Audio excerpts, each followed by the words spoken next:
Hello everybody, it's your old friends of Monday Madness and welcome to the latest edition of the FUWBAWLL podcast. Woo! As ever, not in the room right now is Neil and Berkbot, who's currently asleep because it's way past her bedtime. So, Neil, it's been another fortnight of football. Have you enjoyed it? I fucking really have, actually. I really fucking have. It's been fun for you guys anyway, because you guys haven't lost in what feels like a month now, is it? Month and a half? I haven't lost since the second match of the season. Which was against Chelsea, wasn't it? Yeah, we really should have won that. Yeah, Jesus, that's actually something else. And whereas for us, we've 9 on the trot. That's what it was. Yeah, and for us, like, we've endured our month of hell, which we're going to get to later on, because I've mixed feelings on it. But like I said, I'll expand on that later on. We do have a lot to get through, though, in fairness, because obviously we've got an international break coming up, which is, a relief for some and not for others. Depending on your point of view. But first, as is tradition now, because I've got nothing else for an intro, I'm just going to do a quick rundown of the Premier League table as it stands. Woo! So, we've got 8 match days gone so far in the league, and we have 3 teams that are sharing the top spot, all separated by goal difference. Man City, Chelsea and Liverpool are all on 20 points, and they're in that order going by goal difference. Arsenal, shock horror, are in the top 4. After winning, as I was saying, they're winning all their last 6 games. They are pretty much the top team form-wise in the league. So that brings them up into 4th place and ahead of their North London rivals, Tottenham, who are currently 5th, but have slightly weaker goal difference. And then we have a clutch of teams then. Bournemouth, who are currently 6th, doing really well for themselves.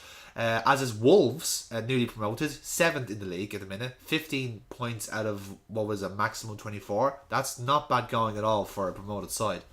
And at the top of the rest of the top of the table is Manchester United, who we will get to very, very shortly, sharing points and goal difference with Watford, who have, unfortunately, their title challenge has collapsed completely, which is an absolute shock at this stage of the season. And then also 2 teams on 12 points then, that's Leicester and Everton, again separated by goal difference. Burnley and Brighton both on 8 points. Palace and West Ham United both on 7.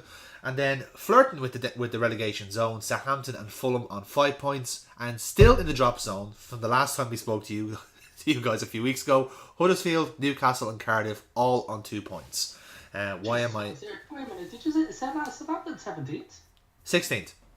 Fuck. Yeah, they're only up there by virtue of Fulham somehow conceding 5 goals this weekend. Something about that. I wonder who was responsible for that. Yeah, a bunch of bastards, I'd say. Yeah. That was actually a very accidental segue into saying that we won 5-1. I was genuinely just surprised by Southampton being so fucking low. To be fair, Mark Hughes is managing them. I am not surprised at all that they're that low. What did Club see in Sparky? He was there. Like, he's been sacked for so fucking long. Like, but the problem was, Neil, he was there. He was available. Yeah, but surely, there's various cans of tinned meat that would be better than. No, I think Spam took the Aston Villa job. That's why they couldn't take it. So Oh man, they were outdone by Spam. Spam, yeah, it's awful. To be fair though, Spam was being offered a better contract at Villa anyway. We can't say no to 6-figure deals. So anyway, so listen. Before we go talking about fucking Monty Python jokes, let's have something that's fucking worthy of Monty Python, and that's Manchester United. So it's been a rough fortnight for them. From literally the last time we joined you, Man United have lost to Derby County in the Capital One Cup, Carabao Cup. Fuck, where am I going with that? So lost to Derby, lost to Derby in the Carabao Cup, lost to West Ham quite badly a few days afterwards. Then they got fucking owned, but they were absolutely pwned by West Ham. That was awful. Yeah, very, very badly. And then had a fairly average performance against Valencia in the Champions League, a 0-0 draw. And then, by all accounts, really should have lost against Newcastle, but they managed to win 3-2 because it's Newcastle, and that's just what happens when they face United. I'm gonna be. I actually fucking really enjoyed that game. I'm gonna be wrong. I enjoyed it because I just watched the first half, and I said, you know what? No matter what happens after this, I'm satisfied. I've got my fill now. How surely the first half would have kept you glued for the second. I actually specifically went to a pub to watch the second half. I was that engrossed in the first. Well, to be fair, I did have business to attend to after at the end of the first half. So just to be clear, I didn't just like leave because I got my fill. Like, I'm not an actual United fan. I am done with this. Mic drop out. Basically, but like I said, like. We have kind of shied away from proper in-depth United talk for the last few weeks, and I think it's more so because, at least from my point of view, I just kind of wanted to develop a little bit more without jumping on the Jose out bandwagon. And it always seems to be the case, like, it just, every time something bad happens, a new dimension on this whole malaise at United develops. It was only a couple of weeks ago that actually they had like a banner saying Woodward out, and the fans are at least from what I can see, the fans are either on Jose's side, or they're on Woodward's side, or just on the club side. It's so much like, I suppose politics is the best way to put it. Just between fans, between club, between chairman, between manager, between players. It's a hot mess up there. And it's fucking hilarious to watch. It really, really is. And for me, I think this is actually taking another wrinkle because I suppose one of the main kind of obviously there's the whole stuff about between Pogba and Mourinho, which is just not going to go away, really. That's going to be like a season-long thing. But another wrinkle I wanted to throw into this, and I suppose this kind of really describes the unrest and the uncertainty around Manchester United. I'm going to name 11 players for you at the minute, and stop me if you recognise any of them. David De Gea, Antonio Valencia, Luke Shaw, Chris Smalling, Phil Jones, Anthony Martial, Juan Mata, Ander Herrera, Matteo Darmian, and Andres Pereira, right? Now, all those players I just named are all out of contract next summer. Yeah, I was about to say that. I thought you were going to ask me what was the connection. I got it with De Gea and Shaw. Yeah. Yeah. I read somewhere, I think I read actually, The Guardian, that Shaw, well, rumours abound that Shaw is absolutely resolved to not re-sign with Manchester United. I genuinely don't blame him, to be honest. Yeah, absolutely not. Now, obviously, that's it's a bit of an exaggeration in some cases because Valencia's on a rolling contract and De Gea has an option for another year. So those two aren't necessarily crucial. But even if you take those two out, look at the players that United could lose next summer. Mata, Herrera, who I think is like one of the better players of the United team, really. Andres Pereira, who's like one of the hottest talents. And you have stalwarts like fucking Young and Smalling and Jones, Mata, and then you have... I don't think they'd be crying too much if they lost like Jones, and they really shouldn't be crying if they're losing Smalling. No, I suppose not. But like at the same token, they are long-time servants of the club, so it is still a massive upheaval one way or the other. And when you really look at it, who are they being replaced by? Is Lindelof and Bailly? They're not great replacements, really. Bailly wasn't a great fucking replacement against Newcastle. No, he was not. He was a great... I'd say he had a great game. I say he got him home for Strictly Come Dancing, though. I'd say he would have wanted to anyway, because I mean that shit's hotting up. Yeah. Yeah, you know, but I mean, he took off after 19 minutes. I don't even remember the last time, like non-injury wise, that even happened. It happened to us last season actually when we played against Spurs and Lovren had an absolute stinker, and it's actually Lovren. Yeah, exactly. It was Lovren, and best defender in the world. No, I don't know why we keep having this conversation, Neil. He's getting disgraced little L. All right, how dare? Respect. No. Respect. But no, seriously. He got his hook slung after half an hour when they conceded like 3 goals like within that time period, and it was all because Lovren just couldn't stay in fucking position. So yeah, that was the last time. It was only like the one time that's ever happened to a Liverpool player. Like that just doesn't happen. I mean, Steven Gerrard could have fucking set fire to a child and he would still stay on the pitch. You know, he'd have at least got until half time. Pretty much, yeah, exactly. Unless he slipped or something on the way out. But no, so I want to get your thoughts on it, Neil, because obviously we are of two clubs who aren't particularly fans of United or impartial to them in any way. how far can this shit show go, considering that pretty much half the team could just fuck off in January? Well, how far can it go? Yes. Ooh, I think this one's got legs, and I'm really and I'm not just saying that because I really hope it's got legs. Like fucking, yeah. I mean, even discounting the fact that most of the teams can affect off to pastures new come the summer. Even United's next set of fixtures after the fucking interlull is going to be horrible. Hang on, I'll drag it up there because I remember somebody actually going, "Nah, man, we're still fucked after the international break." Hang on, wait a minute. Oh yeah, here we go. Hang on. Right, I've got it right. The next fixtures are when they come back Saturday the 20th to Chelsea. Yeah. Away, so that's Chelsea at the Bridge. Mm-hmm. All right. Then that Tuesday they've got Juve. Mm-hmm. Then after that, the middling one they've got that Sunday they've got Everton. Okay, we might get a bit stretched there. And they've got Bournemouth. Then after that, they should do okay against them. Yeah. Should. Then they have the return leg at Juve. Mm-hmm. And the Sunday after that they've Man City. Oh, that's actually a bit. So Juve and Man City in the same week. That's rough.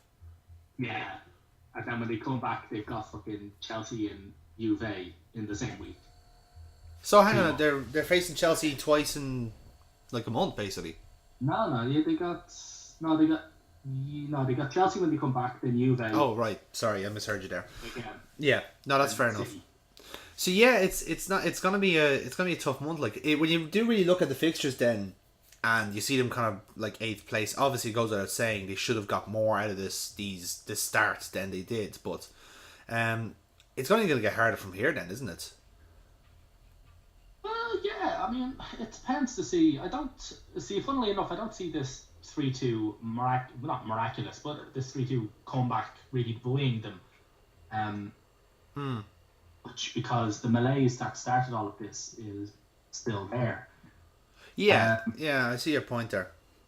They went from pretty much abject to fairly actually decent in about 69 minutes. It's all credit to them. Subbing out Boyle for Mata, it actually worked. But I mean, he was playing Pogba in central defence. Yeah. As part of the back three, like, what the fuck, Yeah, like I said, it's not a surprise that he's lost the plot 3 years into a job. I mean, this happens every time he does. That's the thing. Yeah, but he signed an extension, like a contract extension, hoping that when he lost it, he'd get this gigantic pay. And that's the case. As it turns out, like Manchester United aren't calling his bluff. And he's kind of like that. He's that poker player with all of his chips in the middle. Going into the fucking last hand, realizing that he's got fuck all, and he's up against like 3 or 4 players. He's like, shit. He knows all these people have got fucking good hands. He's bollocks. Yeah, it's so baffling as well. I get that he's been he's been trying to, I don't want to say point fingers or anything like that. And you're right in what you're saying. He's just got himself in such an awful situation. But is basically this kind of like football version of a dirty protest? Is it really going to work? To be fair. Well, it's worked in the past for him. It's his only fucking. It's he's plan A or plan A. Plan A, but smellier. That's pretty much it. And to be honest with you, I really hope he stays. At least until December when we play him. I was just about to say, actually, I think we played them in November. So if he could stick around until then, that would be very, very nice. Yeah. But the thing is that like I don't understand why. Because on paper that team's still pretty sick. Oh yeah, like I think like again in the hands of a lot more progressive player, like even like the game against Newcastle did actually prove it. They were obviously just told to fuck tactics and just play football, and you looked how like much freedom the team was playing with. Like you had the likes of Alexis almost like playing like he used to, Mata given a free role, Pogba just like fucking slinging balls back and forth, all that sort of stuff. Like it's actual football. I think sometimes you can get bogged down too much in trying to be too like solid or rigid or don't give anything away. When you do clearly have the talent there, and you clearly do have the pace, and you have some power there in the likes of Lukaku, use it. It's not necessarily difficult. Especially when you look at like the proof is in the pudding when you look at it. If defensive teams were doing really well in the Premier League, you can make the arguments. Like if teams like Cardiff, for example, or Burnley were up at the top half of the table, you could say, okay, fair enough. Defensive teams are doing quite well this year. United could follow suit, but it's not the case. Look at all the teams in the top half. You've got obviously the three leaders. You've got Arsenal playing very progressive open football. Spurs, who've always kind of had that flavour anyway, and Bournemouth, Wolves, all fresh ideas, all good teams playing honest football. It's not an happy accident that free-flowing teams are doing well this season. It's the way this game has gone in England. You have to start fucking evolving. Yeah, but he doesn't do that. He plays with a strict, rigid, fucking, set formula, and he relies on the club to bankroll it. That's it. Like, he plays the way he plays, and it requires an incredible amount of money. Yeah. That's pretty much it. Like, he's not getting that. Well, this is the problem. Like, and yeah, I can see your point. Like, and everyone has obviously done the analysis of Mourinho. They know he experienced complete players, as it were. Like, he doesn't have to do any work with them or coach them in any way. All he has to do is to basically put them on a football manager board and just hit simulation. That's Mourinho's job essentially, and all the managing he does is essentially the media part of it, if that makes sense. Like the actual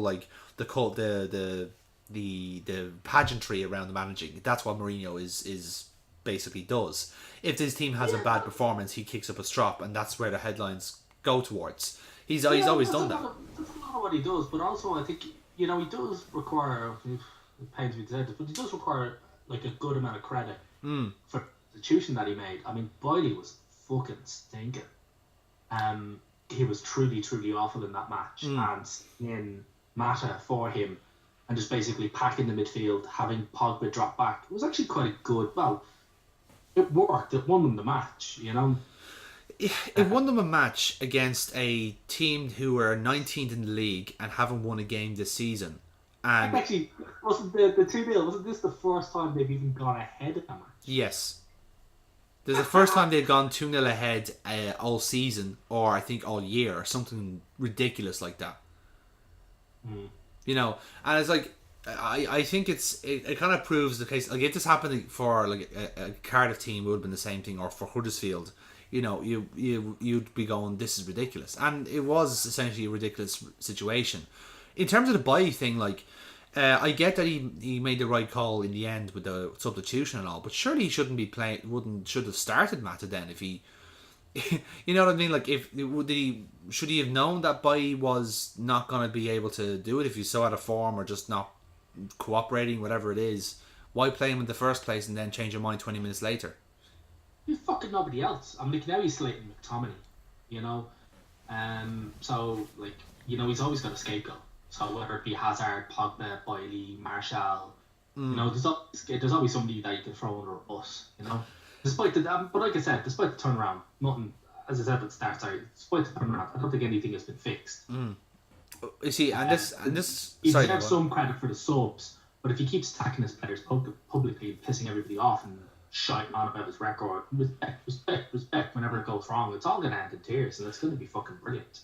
This is the conundrum I wanted to bring across. That's why I mentioned about the 11 players out of contract, because you mentioned Mourinho has the massive payout. Apparently people are saying 25, 30 million pounds, which is huge for manager payouts. That's... Yeah, well, they're going to have to basically, essentially, from what I've read, and I fully put my hands up and say that this could be bollocks, but they can unilaterally terminate it. Yes. But they have to pay him his entire contract, and he's on £17.5 million a year. And his contract goes up till the end of 2020. Yeah, you got a 3-year extension last year, so it will be 2020. So it's going to cost him the guts of 40 million to get.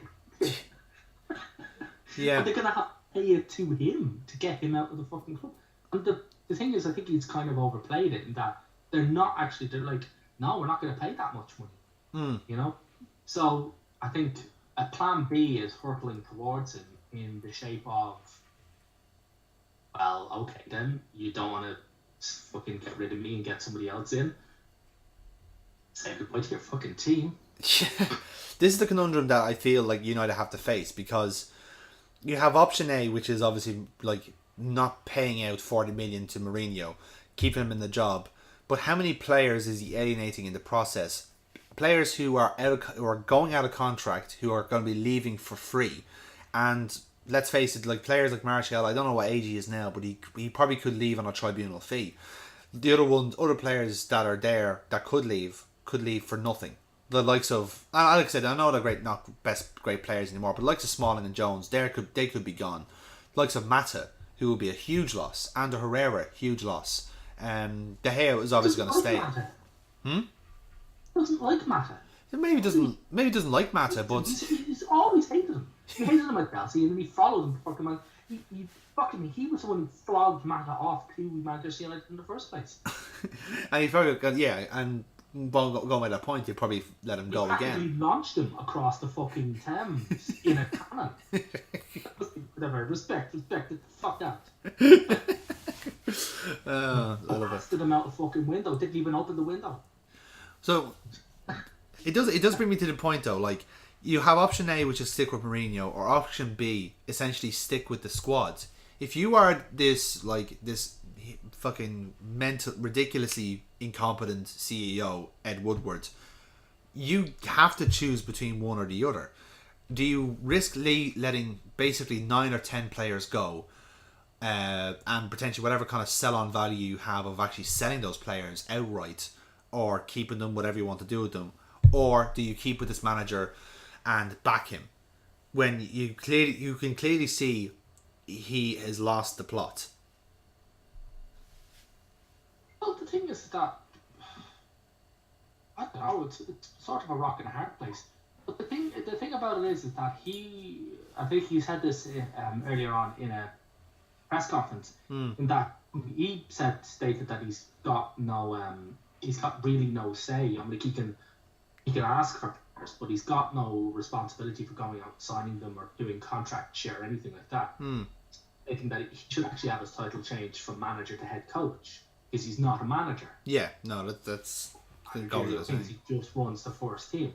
But I think that was him setting the groundwork for when all these players leave, and he took and he goes, "It's not my fucking problem to get the contracts fucking sorted. That's why you've got fucking a director of football." Yeah, that's true. And like I said, there is no director of football yet at City or at United, I don't think. Am I right in saying that? You'll probably throw out Woodward, given that he's quite popular right now, apparently. Fair enough. I suppose he wears several hats. Another thing that came across that happened during the fortnight, actually just happened before the Newcastle game, and kind of, I won't say got lost in the headlines, but it was obviously the kind of main story going into the game, was the supposed report from a senior United staff member saying that regardless of what happens in the weekend, Jose gets sacked. And this kind of caught the ire of a lot of United legends like Neville, who obviously had his massive rant on Sky Sports, and just generally the kind of I suppose the kind of sympathetic reaction to it for Jose. Like, regardless of what happens, they could beat Newcastle 8-0 and everyone scores world class goals and play the best football ever they've ever seen at Old Trafford, and he still gets sacked.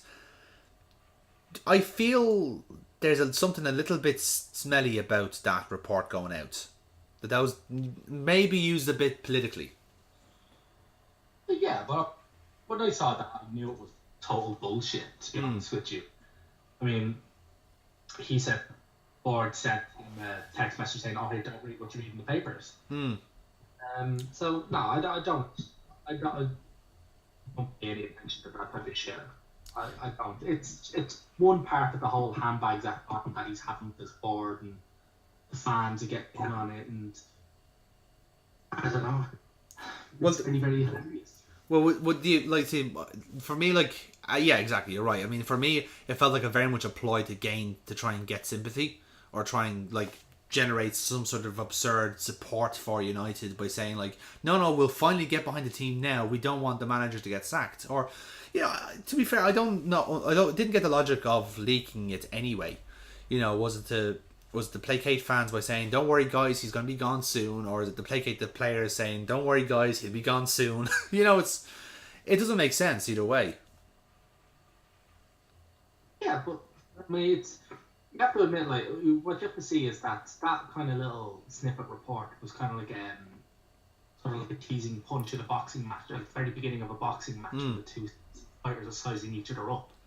And that was just it. Like, they send it out anonymously. There's always loads of journalistic toilets that they could just piss all this shitty information into. Yeah. And it'll never get back to them. And see how it lands. Now, it didn't land very well, because the board refuted it.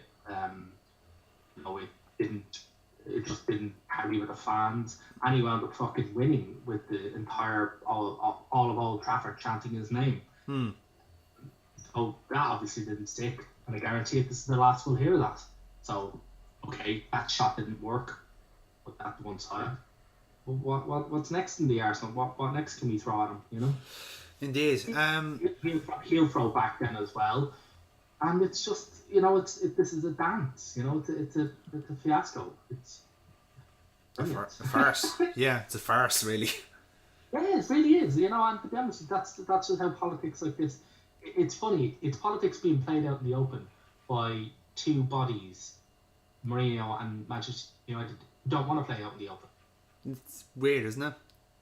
It's so fucking awkwardly brilliant. Yeah. I'm loving it. So let's finish off this United conversation then by, I suppose, kind of predicting how this next month is going to go. As you were saying, 2 big games against Juve, 2 big games against Chelsea and City, and then 2, I suppose I want to say, curveballs in Everton and Bournemouth. It's not a pleasant month for them, really. I think the only curveball there is Bournemouth. Everton are playing geek. Yeah, that's fair enough. Really shit. I mean, they only got out of jail by courtesy of a fucking City wonder goal. But he doesn't do that very often. They'll probably never score another goal from now until the end of the fucking season. But yeah, they're playing out of their skin. They had great 2 fucking 4-0 wins back to back against teams that really put her up against everybody else, and I was like, yeah, exactly. So how do you feel that month? I love Howe as well.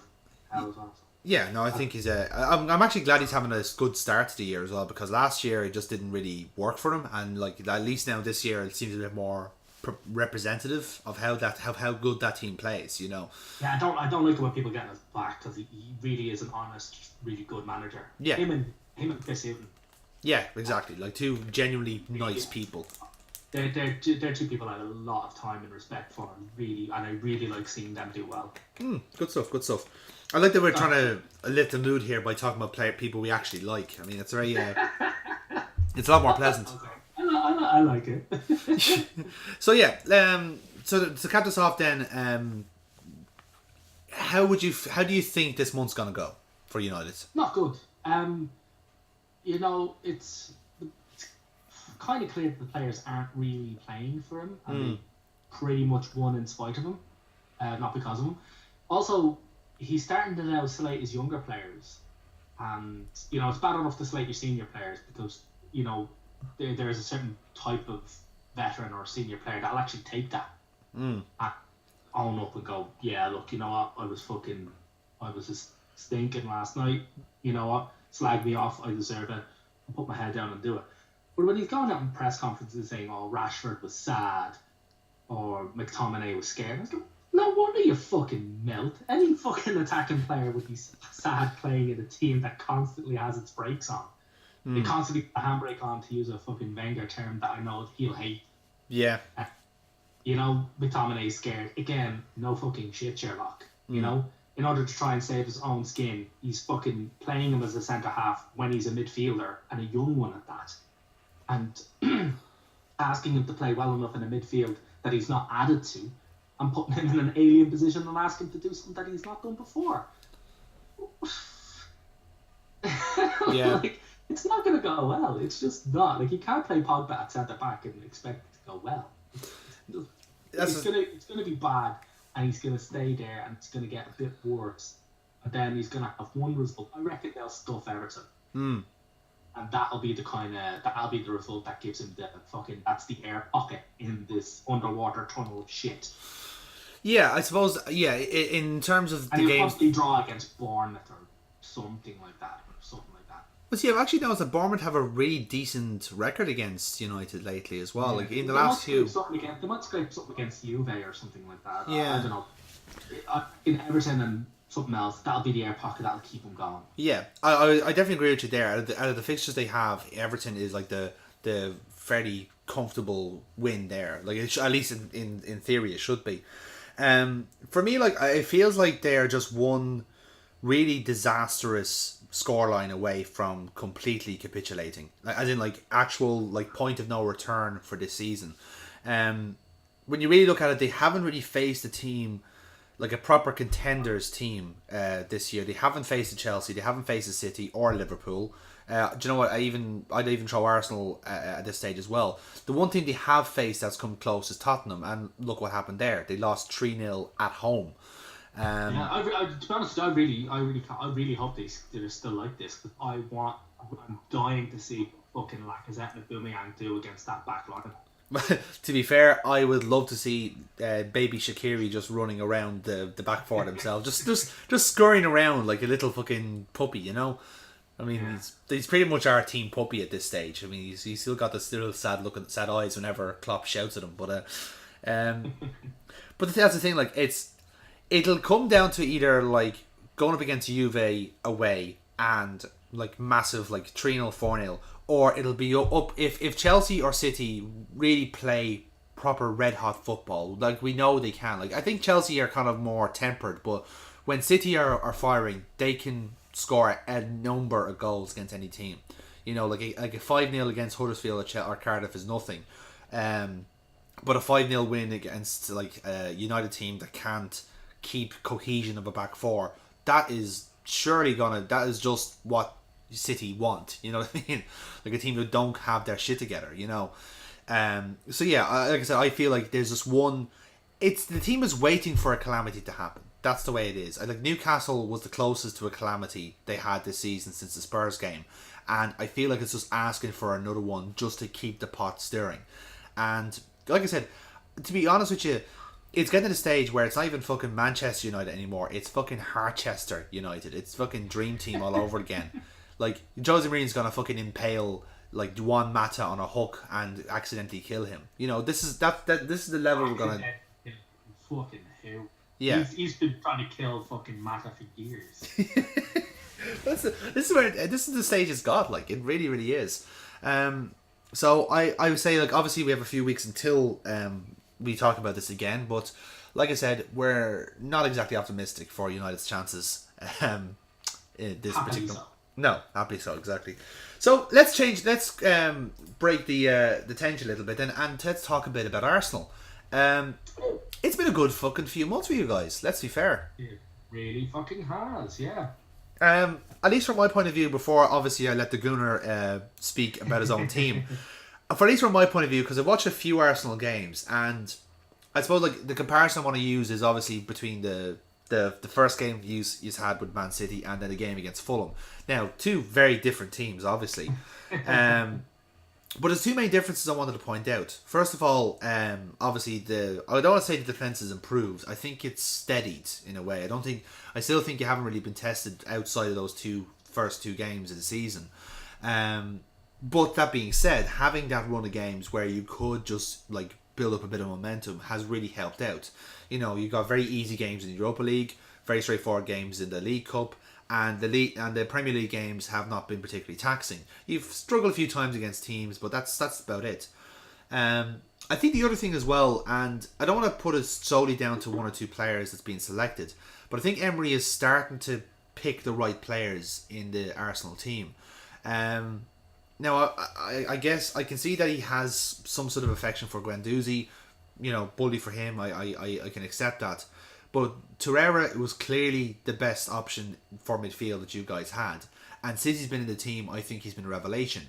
Primarily because he is exactly the kind of player that you've been missing all season last year and probably the year before, because pretty much Santi Cazorla was that type of player, just a kind of scurrying, busy midfielder that just keeps the team going. It's fun, and kind of more scrappier, I feel, than Santi as well. I'm sure you'll correct me on that, but either way, breaks up play, makes play, and keeps the team going, which is great. The other thing I want to bring up with, and I know it's not quite a strike partnership yet because they don't always start together, but when Aubameyang and Lacazette are starting together, they are fantastic. They are absolutely fantastic because they're two completely different players. You know, it's like I don't want to say it's an Henri Bergkamp situation, but it's kind of it's not even a little large situation. They just have two very different strengths. Aubameyang has pace, Lacazette has power, and the two of them work together. You know, it works like a perfect tandem team. And they've got the best supporting role you can. Like I've seen Bellerin's performance improve greatly over since the season has started. He looks a lot more re-engaged. Ramsey's involved, even though there's obviously doubts around him. And I suppose like the kind of just the lactic has been taken out of the team. You know, there's not as much lethargy in the team as there was. There is a little bit of vitality there. You know, I still think it's not quite there to be like a contender team, but when you really look at it, like competing against Spurs is obviously the main thing now. That's pretty much it. It's between you and Spurs for fourth place now. And like I said, I think obviously at the minute the form is on your side, but I think you only really know how good you guys are when it comes to the North London derby. Yeah, well, like I'd agree with most of that. Yeah, like the thing is that the problem is that if you at the beginning of the season, if you'd have told me, right, coming up to the second international break, you'll be 2 points off the top at the end of a 9-match winning streak, I'd have fucking taken your arm off the shoulder. Oh, like there's no Arsenal fan that wouldn't have taken our current situation if they'd have been offered it at the beginning of the season, knowing what was coming up. So I find all the kind of wishy-washiness about, we haven't been tested yet. I think that's kind of true. But in the end, like 10 games is still not a whole lot when you've overhauled yourselves as much as we have. And I suppose with regards to Emery and his players, I don't think he's found his favourite players. I think he's actually finding out where best to play everybody. Right.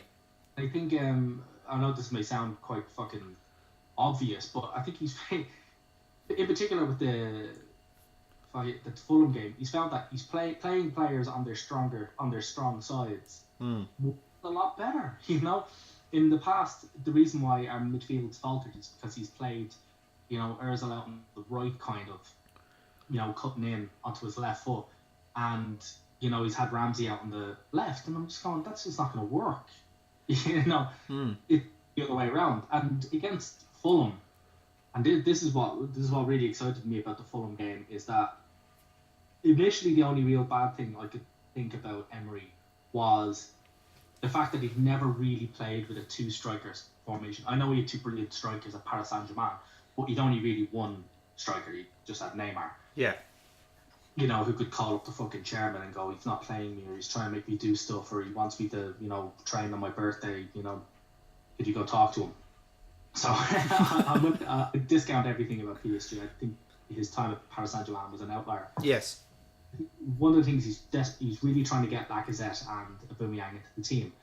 And the bad thing is that he's never really played a 4-4. That's a 4-4-2. And he's not really, because he's played a 4-3-3. Every way that he's ever managed or even played himself when it's been 4-3-3. It's the only system he's used. It's really the only one he knows.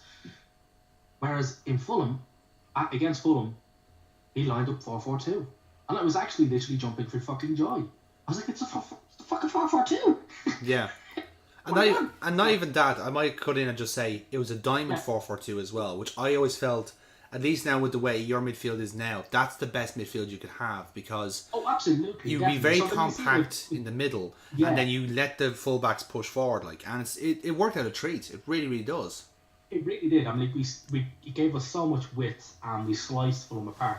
So it was good, because he does a kind of Pep style thing where one formation out of possession and one formation in possession. Yeah.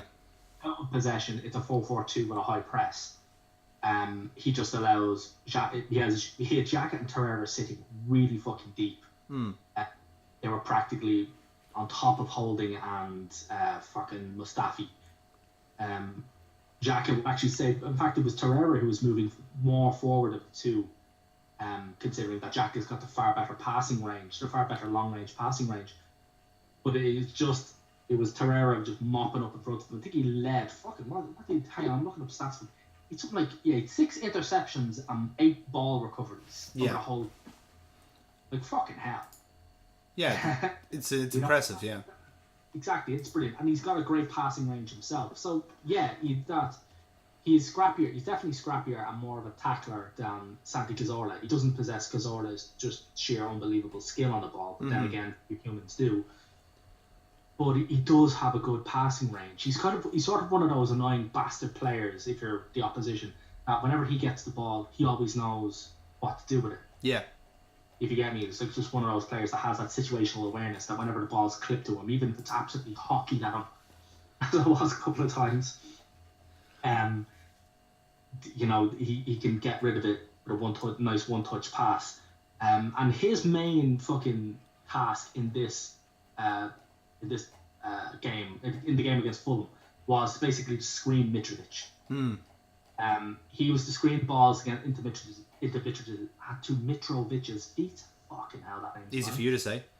And whenever they tried to clip balls over to Mitrovic, that's where Holding Mustafi came in. Yeah. Because where is fucking 5'4". Although apparently, according to the fucking stats, I heard he won every aerial duel he was in. What the fuck? That's I think that says more about Fulham than anything else, really. It kind of does. Yeah. But then in attack, which is where it really got interesting, we kind of went to a 4-2-2-2, and that is where it really got interesting, because Welbeck, because initially he didn't actually start Lacazette and Aubameyang. It was Lacazette and Welbeck. Yeah. And they combined really fucking well, and just behind them, the two midfielders. Advanced midfielders behind them was Mkhitaryan and Iwobi. And because we were up against at times a 3-man or a 5-man defence against Fulham, so it was important that we got width.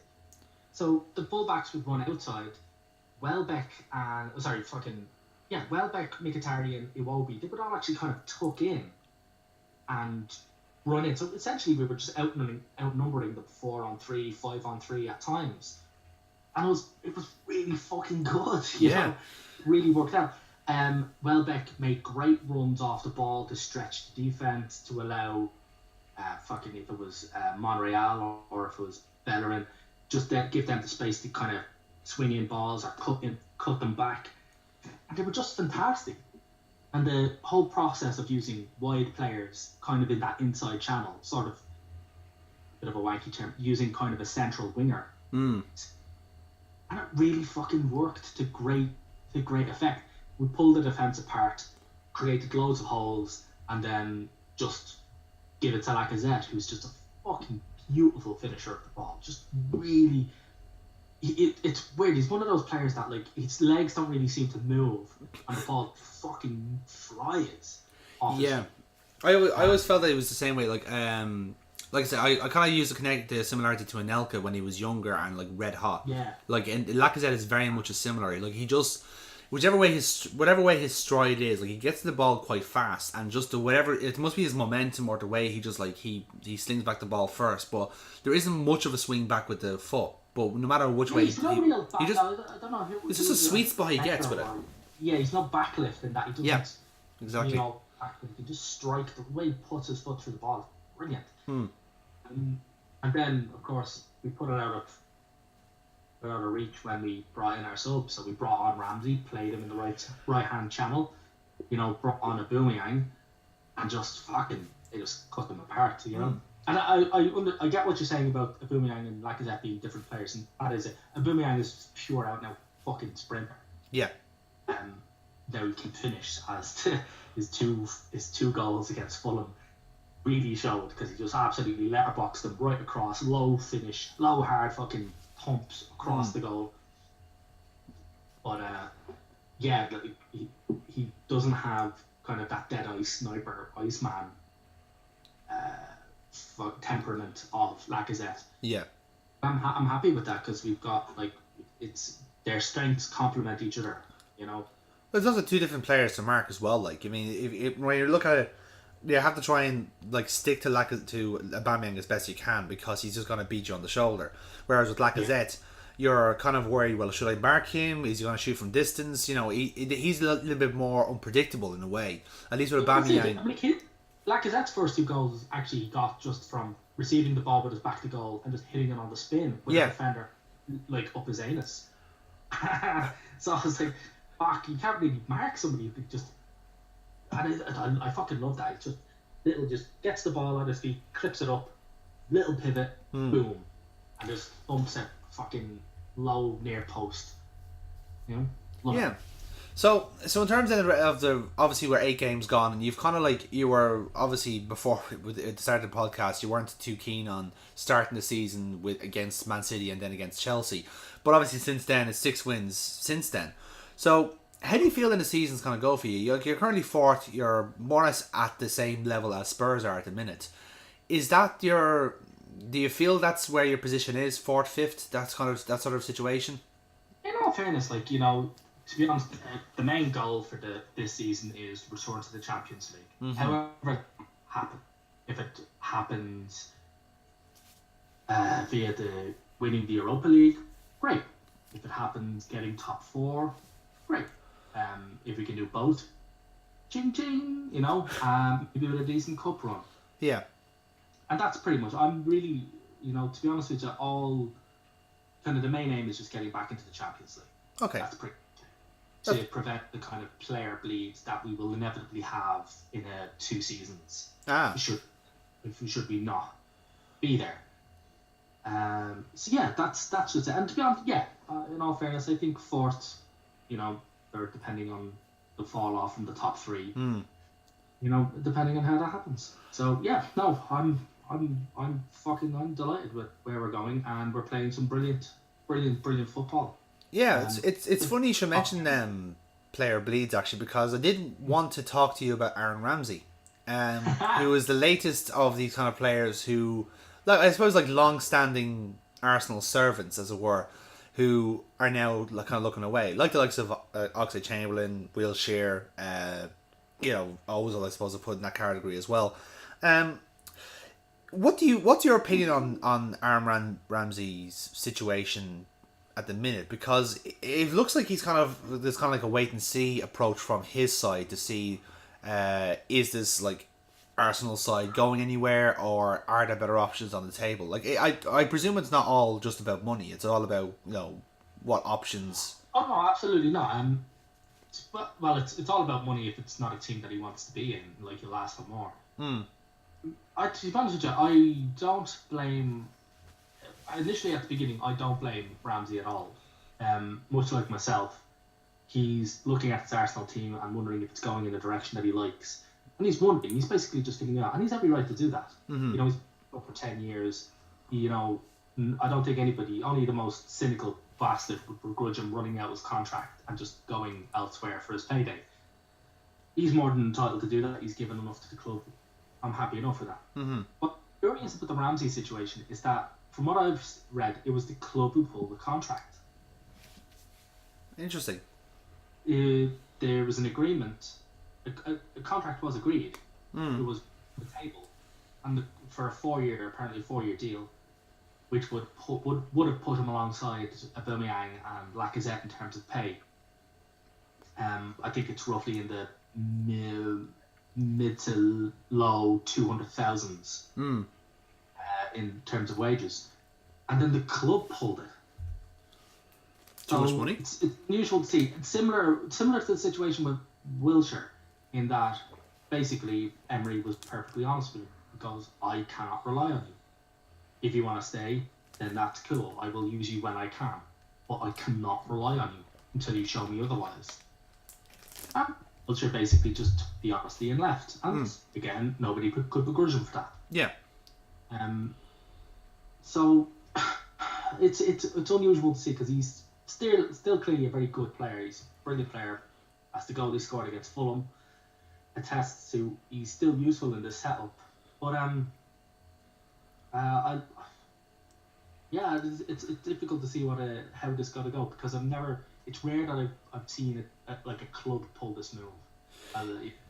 It's happened from players and players' agents so fucking often it borderlines on cliche. But the club do this. Oh, I'm not sure, and obviously we don't know the full ins and outs of the situation. Us not being in the. But it's just it's an odd one, all right, and. But to be honest with you, if he wants to run down his contract and leave in the summer, I've no problem with him doing that. I suppose so. I mean, at least from my point of view, and the reason I kind of say this is because for some absurd reason, Liverpool are the favourites to sign him. Really, you hear Manchester United were? Oh, well, look, there's a new favourite every fucking... Not just to be a contrarian to you, but I genuinely have heard... No. I'm sure you're right. In fact, even when I was in the pub one time, somebody joked, it's like when Aaron Ramsey's name was said, somebody in the pub, I didn't see who it was out, future Manchester United midfielder Aaron Ramsey. I was like, what? No, I'm sure you're right. I think this is a new favourite every time it's fucking mentioned, to be honest, because... It's the typical Arsenal fucking transfer merry-go-round, it's just... Well, it's not even an Arsenal merry-go-round, it's just the fact that I don't think anyone else actually has a line on where this is going, because... I mean, at least from a Liverpool standpoint, and I'm not being harsh on Ramsey at all, but there's not really a position for him in our midfield, and I'm gonna talk about our midfield later on, but we have two settings at the minute for our midfield, which is like maximum like energy, which is the Milner Wijnaldum setup and Keita mixed in there somewhere, or looks like we're gonna go for this kind of variety act in the midfield eventually with the players we've signed in this year. And I can't really see how Ramsey fits in there, especially considering that Oxlade-Chamberlain is still there. He hasn't been sold. He's rehabbing. So when you look at it there, when you have those midfield options and then Ox coming back in, there's no possible way you could say to Ramsey, you're getting your game. There's no way to say that he's going to be starting, because let's face it, the midfield is completely different to Arsenal's. It's a lot of the Arsenal midfield is about playmaking, whereas the Liverpool midfield is a lot about energy. Now, in terms of United, I guess this is an opening for him if Mata leaves, but I just can't see one happening over the other, if you know what I mean. It makes more sense for Mata to stay than for Ramsey to sign, if that makes sense. And for City, I think he'd just be a squad player. So, for the most part, for me, I don't see any team that Ramsey could fit in comfortably in but Arsenal. Like, to me, Ramsey is a Arsenal player. But then again, Walcott was always an Arsenal player, and there he is playing for fucking Everton and Angry Birds. So, I could be wrong. But that's my point of view. Like, I feel like that should be... Like, Ramsey should be an Arsenal player, because that's the team that he plays the best in. That's the way I see it. That's his niche. Yeah, exactly. Much like yourself, I don't see I don't really see a whole lot of him going elsewhere. Although, to be honest with you, I think with as we mentioned, the potential player exodus that could make Manchester United. In all fairness, I wouldn't be surprised to see him lining up in a Man U jersey next season. If there's an exodus over United, then yeah, definitely. But I think to be honest with you, there's a lot of those players who just won't re-sign their contracts. Yeah, that's true as well. That's true. Like I say, that's Would you, if you were a Manchester United midfielder right now, and you were coming towards the end of your contract, like... I think I'd rather play for Salford City, to be honest. I'd rather play for a fucking block of wood, like... Yeah, that's fair, yeah. Well, that's why I said Salford City. So... But, that's my point. Like, I genuinely, and he'll saunter in there on or free. His wife just gave birth to twins. Well done for him. It's not. I understand he wasn't exactly low paid at Arsenal. Yeah. But he could do it as Sanchez and walk into potentially double his wages. That's true, actually. Yeah, because it's the best fix up in the world, then, isn't it? Coming in just getting 400 could be essentially 300k a week for him. Yeah, 350. And then obscene bonuses on top of that. Apparently Alexis Sanchez's goal bonus is 75 grand. Jesus.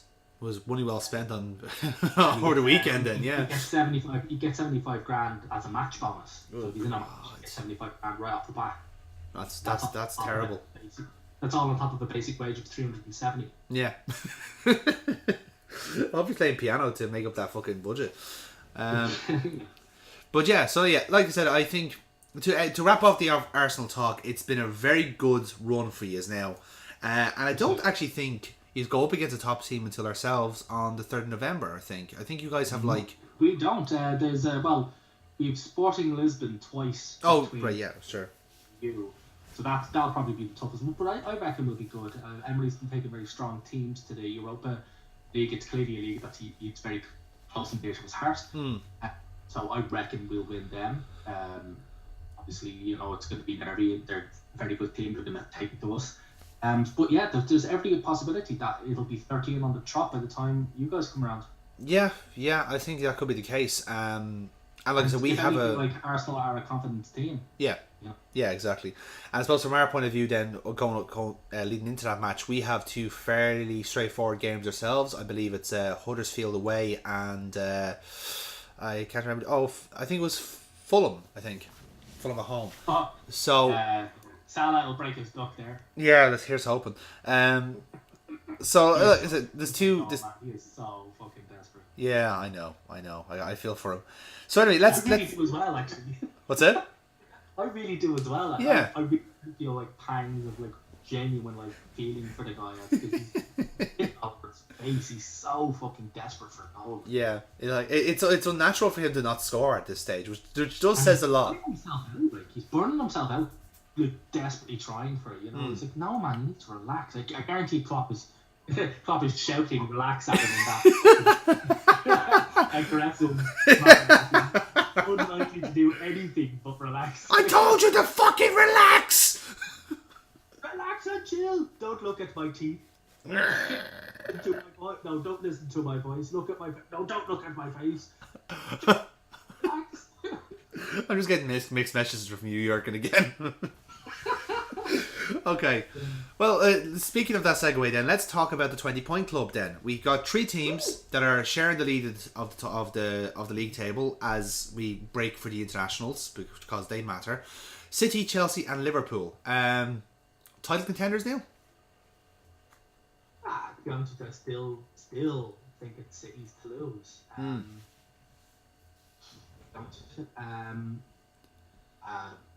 Sorry, I can't really go further than that. I reckon there'll be a gunfight between yourselves and City, or maybe yourselves and Chelsea for second place, or yourselves and City for first place. So yeah, I mean, yeah, that's how I see it. Yeah, that's grand. Yeah, I did kind of throw you. I saw it the exact same at the start of the season, and I've seen nothing to change that other than if it does come down to the wire against City. Let's hope you get them into a penalty shootout because fuck me, they're terrible at penalties. Well, I get the feeling Mahrez might not be on penalty duty anymore. I'm just saying. Well, I was even looking. Somebody sent me like a list of the stats of their players. Like outside of Aguero, they don't actually have a fucking penalty taker. Their penalty taker is Mendy. Yeah. Shit. I remember people getting outraged by, actually, because we mentioned it earlier on, the Manchester United derby game. It was Jose Mourinho, and I think fucking very intuitively said, as soon as we got past the sixth penalty, the seventh, I knew we were in trouble because Phil Jones and Eric Bailly were up. Jesus. I was like, but at City, it seems that that happens after the first one when Aguero was taken in. Yeah. I was like, wow, as soon as we got past the first penalty, I knew we were in trouble. It's like, because we got everybody else. It's fucking awful. That miss takes Mahrez to 5 missed out of his last 8. And he took that penalty off Jesus, incidentally. Like, Jesus had Bagsy on. Jesus is one in his last... Has only scored 1 out of his last 3. Then you go past that. De Bruyne has only ever taken 1 penalty for the club and missed it. Gundogan's only taken 1 penalty and he scored it. Fuck it. Funnily enough, actually, not fair, and I genuinely say this with all, and even that fucking Aguero, out of his last 14 penalties that he's taken for the club, he's missed 3 of them. I know that's a really good record, but he's not the infallible fucking machine that you kind of really want in your team. In all fairness, I reckon they should just get Ederson to take them. To be fair, I think what they should be doing is trying to sign James Milner for penalties because, to my knowledge, I think he's only missed one penalty for us. Would he really want to go back there? Well, I mean, if he's given enough PG tips, I think he'll do the job. If he replaces if he's a long term replacement for Kevin De Bruyne, I think that's a solid number. That is cup of tea for the lads. Yeah, absolutely. Actually, very very ashamed that he's lost a cup of tea to the hamstring sniper. To be fair though, they actually did a solid actually taking him off when they did because it was only a slight tear. He's out for a month, and this is. We'll miss the game against us, and I'm kind of happy about that. Yeah, actually, you've kind of saved yourselves there. Now, that being said, though, this is the month for those midfielders to crack on. And thanks actually for directing me to this conversation, because at least for me, like this month has been rough. It goes without saying. I think we started off as we should have with a win against Spurs, win against PSG, win against Southampton. Brilliant, brilliant, brilliant, brilliant. Obviously, the second half of the month is where everything tapers off. Like, loss against Chelsea, draw against Chelsea, loss against Napoli, draw against City. I don't mind that, to be honest. Actually winning those two crucial games at the start, Spurs and PSG, I was already satisfied. And still being undefeated in a league at this stage is still very, very good. Like, there's been no sloppy play at all. And that's the most surprising thing for me, is that we have not really been playing the Liverpool way, if you know what I mean. We haven't actually been playing full throttle. The only game I've actually seen us play full throttle was against Southampton. In the league, I should say. Not Champions League was a bit different. But in the league this year, the only game we played full throttle was against Southampton, and it was for 45 minutes. And it's because Shaqiri was playing. That was the only game where we were like last season Liverpool. Like this season we've been playing. Like, the boost that your play gets when Shaqiri's on the pitch is actually quite remarkable. And as somebody who doesn't watch Liverpool an awful lot, I could see it. So I don't understand why Klopp can't or won't or doesn't. Like, in all fairness, if I was Klopp, I'd be playing Shaqiri all the motherfucking time. Yeah, I would do too. I think the reason is that Shaqiri doesn't necessarily do anything defensively, and I think Klopp is so used to having a midfield three that does everything. So. And that's kind of bizarre considering that Coutinho was in that number 10 role for years on the Klopp. But then again, he's had to... Coutinho's elite level. I think those types of players, when they start, they get leeway that most other players don't. Yeah, not exactly. He's not good. He's just not Coutinho level. Yeah, no, that's very true. I would accept that. I think as well... Klopp does have a kind of a habit of coaxing players in. Like, he doesn't rush them into the first team as such unless they're actual vital players like Van Dijk or Alisson. If they're squad players that are going to become first team regulars, they get bleeded in quite slowly, like Robertson was last year. You know, Klopp was happy to have a walking liability in Moreno in the team just to let Robertson bed in and get more comfortable. And look how it's worked. Like, he hasn't left the side since, really. Maybe for one or two cup games. That's about it. Robertson has been there since. So I would like to think the same policies being adapted for the likes of Shaqiri, Keita, Fabinho. I just want to see it happen. You know, I suppose like we have two games before of between Huddersfield, Fulham, and then 2 games against Red Star Belgrade. Those are games where we should start shuffling the deck and start seeing those new players. You know, I understand that people are looking at the figures and seeing why isn't £40 million man Fabinho starting? Why isn't Keita 53 million starting? Why isn't Shaqiri, who like everyone is already falling in love with, why isn't he starting? I can get the frustration, and I can kind of feel that myself because I want to see them play as well.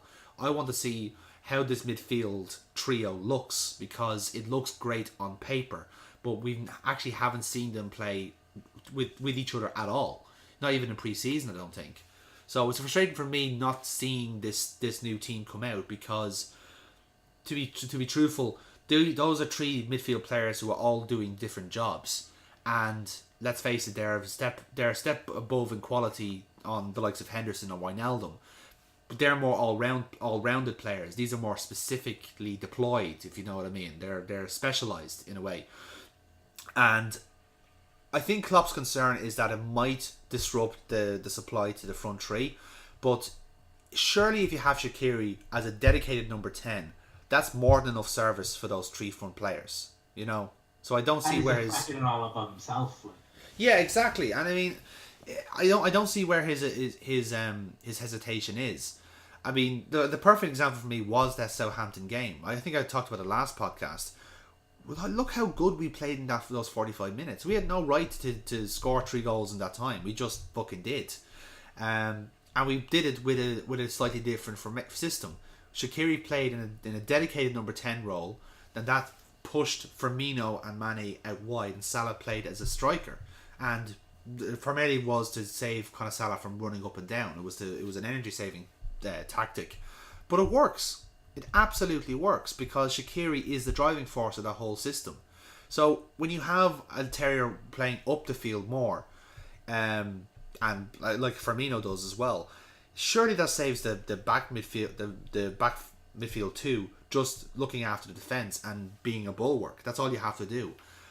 I just wanted the press to actually just go for it and see what happens. You've got 20 points on the board. That's good. You know, you can start experimenting now. You can start getting creative.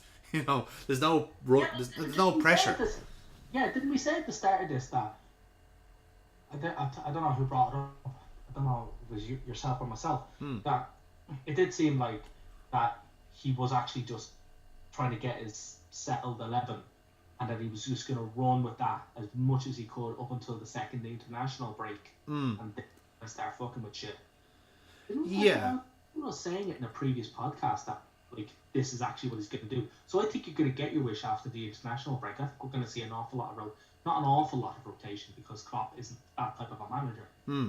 Yeah, well, I mean, there's an opening now. Like, Milner's injured, so he has no choice but to. And I think the most logical conclusion is Shaqiri. Stick him in. Yeah, I think he's our best performing signing. So stick him in and see how he goes. Yeah, so I don't think you're going to see, particularly in the Champions League games, I don't think you're going to see Klopp rotate the bollocks out of your team. Use a technical term. Unless one of them turns out to be a dead rubber match, in which case, fucking by all means, play the kids. Yeah. But fuck. And how often does that happen? That's true, especially with our group. It's not going to be the case anyway. You know. Yeah, exactly. So yeah, no, I definitely get what you're saying, and I fucking fully agree with you. And I think after this but I think this has been in Klopp's plan. I think his plan was, well, as long as we get to the second break, you know, coming into what is going to be a fucking for all and sundry a grueling Christmas schedule. Yeah. I think he was just get to the second international break without too many people dropping dead, or without losing too many matches, or without dropping too many points. In that regard, I mean, what is it? Keita, he's still got that back spasming problem, and Milner to a slight hamstring tear, and I think, you know, that's actually pretty good. You're 20 points, you're joint top. I think mission accomplished for Klopp. I think he would be delighted where he is right now. I think, I would agree with you. Same with Arsenal. I think if you'd have offered most Liverpool fans this scenario at the beginning of the season, they'd have fucking taken it. Well, to be level on points with the gold standard team City and Chelsea, who are in their it's time to challenge for the league title year, part of their fucking sine wave of a club. You know, like that. Yeah, I can see, like the actual. I think it's also because I think Liverpool fans are just kind of expecting to see like teams blown away, when we are now able to be more defensive. You know, it's weird for us to be able to rely on players. You know what I mean? Like Van Dijk. Van Dijk was super against City. You know. I think I kind of pointed on that I think in a previous podcast that I think Klopp knows that the way he plays and that his system exposes his players, exposes his goalkeeper, and exposes in particular whatever poor fuckers he's got at centre back. So he just went out and bought elite players in those fucking positions. Yeah, just buy the best. It's easier. Exactly, that's it. He's like, look, I don't think Van Dijk's under any illusions as to, you know, I think Klopp has taken him to one side. He's like, look, this is the way we play. At times, you're gonna be on your own. just doing like a little thumb gesture to Lovren, who's waving. It's like exactly. He's like, I'm not going near that fucking psychopathic Croat. He's walking around telling everybody he's the fucking best defender in the fuck that shit. you know, he turned around. He's like, you're gonna work with Robbo. You're gonna work with Gomez. TAA is fucking. He's good. Hopefully they'll learn, but they're there to learn from him.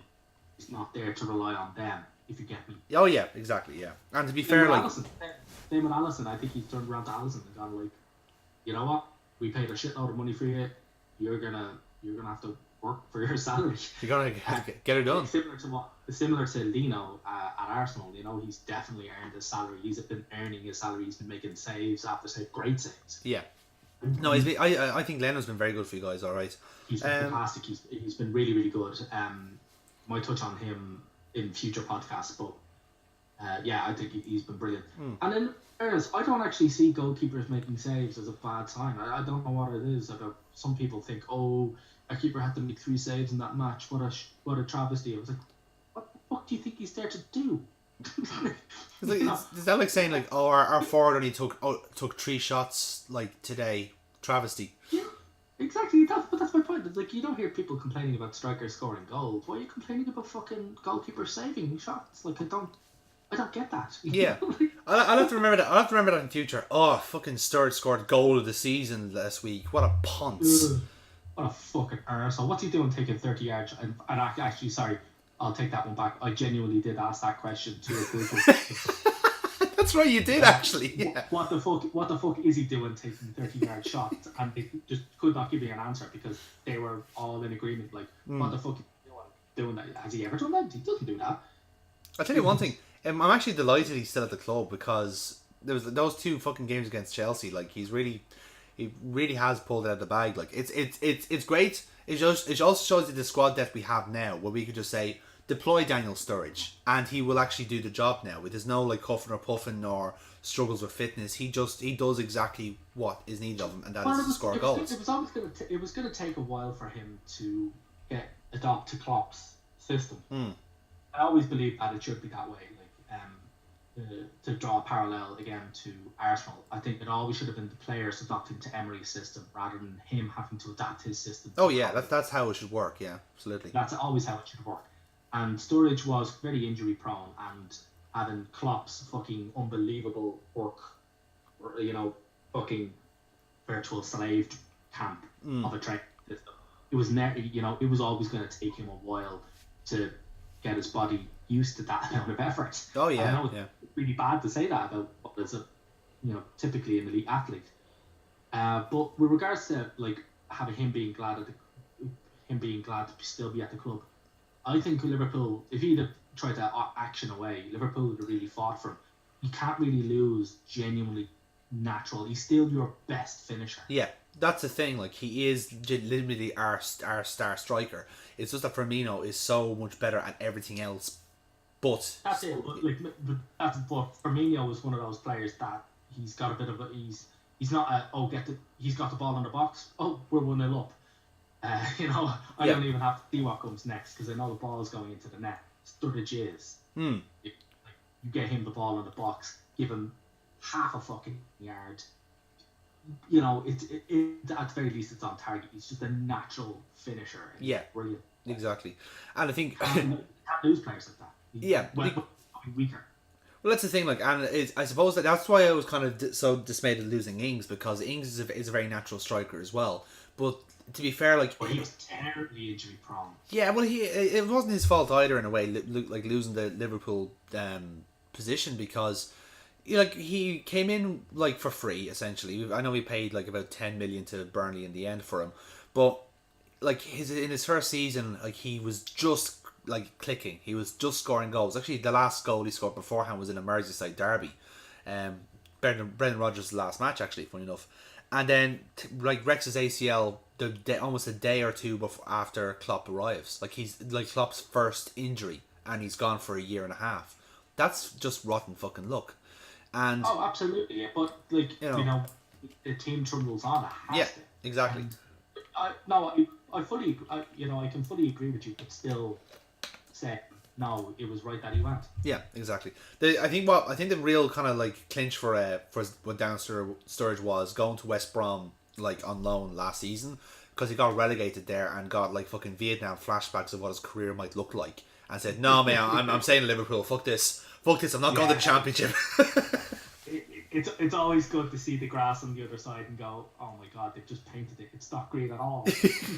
I do genuinely, not in a malicious way, but I do genuinely think that Sturridge just kind of woke up like in cold sweats during the night going, West Brom! Tony Pulis! Yeah.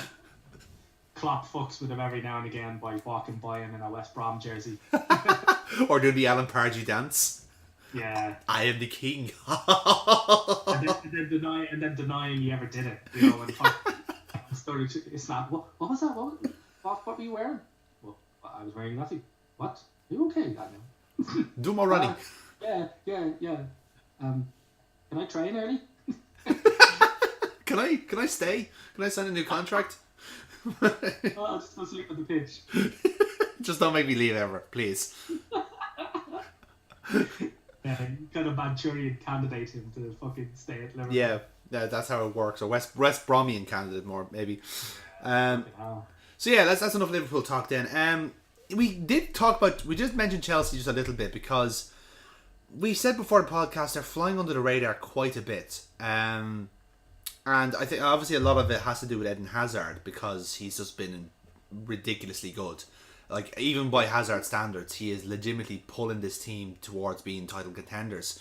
Oh, absolutely. Like, Hazard is now playing like the player everybody has been. Like, if you ever, over the last couple of seasons, if you've ever listened to a Chelsea fan shite on about him, you know, you think he is the kind of player that he's now playing as. You know, he's not like, he's always been fantastic, but he's now consistently fantastic. Yeah. And some people say that it's because he's properly spoiling for a move to Real, which he said is his dream move. I don't really see that happening. It could happen. I wouldn't be surprised, but you know, fuck it. We'll discuss that at a much later date. But yeah, like I think a lot of it's to do with Sarri's much better approach and the fact that he now is not. He's realised that playing Hazard in a position where he's absolutely zero defensive responsibilities. Yeah. In Jorginho has just given him a fucking conveyor belt of ball. A flawless conveyor belt of ball. Just gone, yeah, great, you know. You know, fucking go for it, you know. Yeah, it's almost as if he's setting up a team to use his players at their strengths. It's crazy, isn't it? I mean, maybe. Yeah, it's absolutely. To be honest with you, the biggest drop in the fucking water that they've made was when they fucking spent that obscene amount of cash. It was when they lost Courtois and got in Pepe. Yeah. The jury's still out on him for me because I don't think he's actually really been. He's looked grand, but then again, he's done well. He's done very well. Yeah. Like, you know, but like an awful lot. He's made one or two very, very good saves. But like, to be honest with you, he's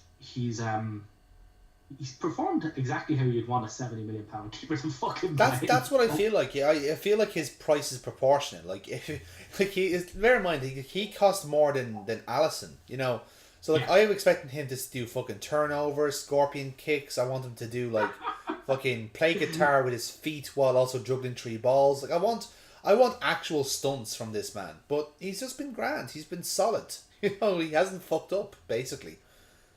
And he's not fucked up mainly because also the defence in front of him has not been as calamitous as, you know, it usually is. But, yeah, no. That's the most baffling thing about this to me, is that the Chelsea defence has been really, really good. It's been quite well drilled. Like, Luiz and Rudiger are not bad as a partnership.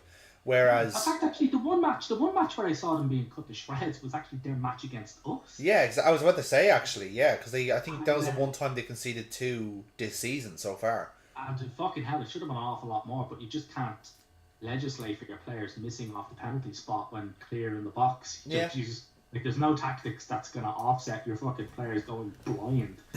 Yeah, that's very true. That's very true. Yeah, so you know, they rounded off this period of play with a 3-0 drubbing of a fucking, quite frankly, sham of a football team called Southampton. Yeah, Southampton. I don't want to mention Southampton in this podcast. It's just because I watched the game on Sunday and I just got sad. I just got genuinely sad, because not even from a Liverpool fan because there's no other players to steal off them, but just what are they doing? What are they fucking doing in this league? It's brilliant. Like, off the pitch and on the pitch, they're pretty fucking bad. I mean, Chelsea are employing this really very good high press. And so Southampton decided to line up 3-4-3 against that. Yeah. Because, that always works. Let's play a high press in a system. Let's play against the high press with a system that leaves gigantic gaps behind our fucking wing backs. Yeah, exactly. That's never going to thing. And then they fucking hell, the amount that they're also doing the whole playing out from the back thing. Jesus Christ, did they overplay it right on the edge of their box? In fact, actually, it was their first goal that led to this. Fucking Hallberg just received the ball, and he turned at such a rate that I will never ever accept another person slagging off Per Mertesacker for being slow. God, my fucking God, seasons have turned quicker than that day. Hallberg was bad, but he's not Vestergaard. Vestergaard is legitimately 6'7" and turns like a fucking the Colossus from the game. Yeah. Shout out the Colossus. It's fucking awful, and it was Hallberg who helped Barkley rack up his first assist for 18 months because he got robbed by him, and Barkley set up Hazard, who's never going to pass up an opportunity like that. No. And then it just went fucking downhill from there. The only remarkable thing you could say about Southampton was that they racked up 6 yellow cards in that game. Yeah, they got cautioned very well. Yeah, they collected them. They almost got them all. They're so close yet so far. Does that mean they get fined? That's not past the fine, isn't there like a? Yes, actually there is. They get the club gets fined if it's over 5, I think. Yeah, they racked up 6. Yeah, you're right. I will give you one. Go for it. Sorry. They performed so badly. They're actually going to get fined for it. Yeah, there's like one FA official that's going. Yeah, I don't know why you're here either. Just sign the fucking check and get the fuck out. I will give you one like ridiculous stat that proves how awful Southampton are. And it says a lot as well about the league that they are still like they're not in the relegation zone. They have won a game this season. That's mostly thanks to Danny Ings, mind you. But let's not split hairs here. Chelsea have won more times at St Mary's this calendar year than Southampton have. Oh. That is a genuine stat. Yeah, they're a disgrace. Like, and it's weird because I read up a lot on the match reports. I might not watch all the matches, but I always read the reports. It's really curious just how the fucking English press, like the apologists, always queue up for Marquinhos. I mean, by all accounts, they were a fucking disgrace in this match. They didn't even try. There's no energy. There was no pressing. Just like every other team for the last 10 years now. I'd say for like the first part of the first half, they were completely legless. Like they just let Chelsea have the ball, and I believe Chelsea had them under siege for a good 20 minutes, and then Southampton genuinely did come back. The likes of. It was mostly Redmond, it was mostly Bertrand and Ings. Like those 3 players are like the main threats for Southampton. But there is a lot of drag in the Southampton team, even in the first 11. And it doesn't help as well that Mark Hughes, in his eternal wisdom, is playing Gabbiadini to the right of Ings. And Gabbiadini, I don't know if you've noticed Gabbiadini, but he's not very good at playing wide. He's not very good at playing generally. But but the thing is, like, that is a position that you'd rather have someone who's fast playing, because you have Nathan Redmond on the other side and Shane Long on the bench. Something doesn't add up here, lads. Why do you have fast winger on the left hand side? You have deadly striker central, and then fucking 50-year-old, 26-year-old man trundling his way on the right hand side, you have a completely unbalanced attack already. You know, and there's no midfield playmaker. Like, who's the number 10 for Southampton? Is it fucking Holberg? I hope not. Is it Ward Prowse? He doesn't get his game anymore. There's no playmaker in the team anymore. They are just a husk of what they used to be. They have rotted, basically. And like I said, we are partly to blame for that, I understand. But I'm expecting them to get better, to heal, so we can suck them dry again. That's how this football economy works, lads. Yeah, it's mad. Hughes usually sets his teams up to get at the other team early on and disrupt the rhythm. It's obvious, at the very least, that was the plan. But you know, they sat back, got compact, and just allowed Chelsea just ridiculous amounts of the ball.